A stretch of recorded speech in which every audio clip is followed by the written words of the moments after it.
2009 is the year of a big memorial day here in Germany, and I'm talking of course about the 20th anniversary of the fall of the Berlin Wall. As you see in Berlin, you don't need to be there to remember the event or the subsequent developments in the city and in Europe. Just a few meters away from where I'm standing, or from where the wall used to be, a wall which not only divided the city and Europe, but also the hearts and the minds of the citizens, the EPP Group's presidency held a meeting with the heads of the national delegations to celebrate one of the biggest events in the recent European history. Crying policemen, stinking traffic jams of East Germany, trabis on the posh streets of West Berlin, strangers falling into each other's arms. The night of November 9, 1989 was unforgettable. 20 years later, just a few days after the big celebrations for the 20th anniversary of the fall of the wall, the EPP Presidency held its meeting in the city that changed history in Germany and in Europe. The meeting focused on the disrespect of civil rights in the German Democratic Republic and on European reunification after the fall of the Iron Curtain.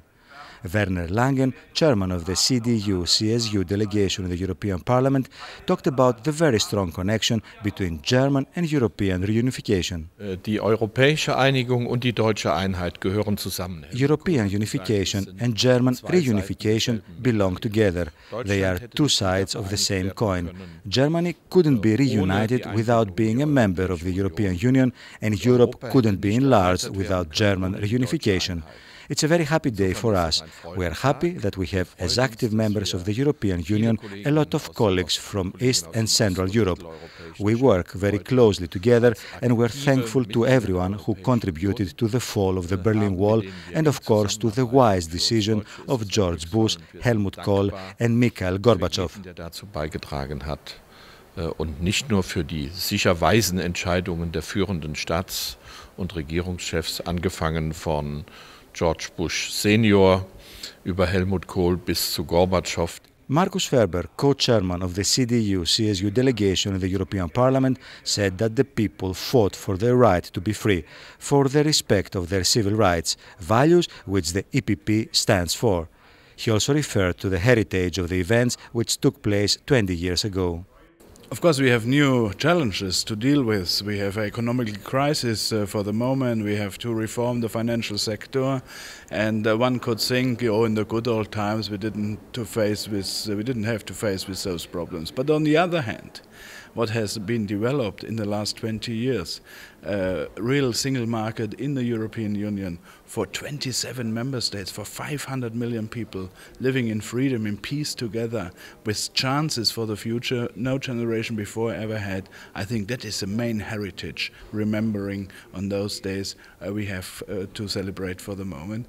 The EPP Group Presidency and the heads of national delegations paid tribute to the men and women who fought against the communist regime in the GDR by visiting the Hohenschönhausen Memorial Place. Between 1951 and 1989, East Germany's Stasi secret police used this site in Hohenschönhausen as a detention center and prison for unsentenced suspects.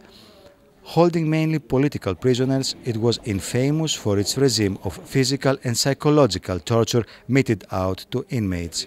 In his short speech, Joseph Daul, chairman of the EPP Group, talked emotionally about the men and women who had to suffer for their wish to live freely. Dass wir heute hier in Freiheit zusammenkommen können. We owe to these brave men and women the fact that we can meet here today in freedom. The fall of the Iron Curtain, which divided Germany and Europe for decades, it's also the result of their fight. Ist auch ihr Verdienst. Freya Clear, a civil rights activist in the German Democratic Republic, imprisoned in Hohenschönhausen in 1988, said that during those days nobody could believe that the wall was going to fall.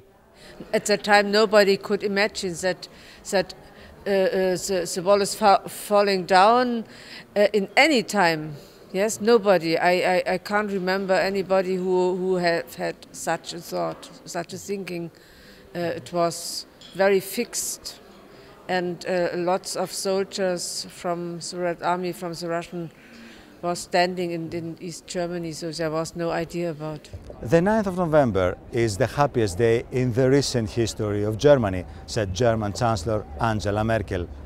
And as Joseph Daul, EPP Group Chairman, added, it's also the happiest day for Europe, because with the fall of the Berlin Wall, the reunification of the whole continent was realized.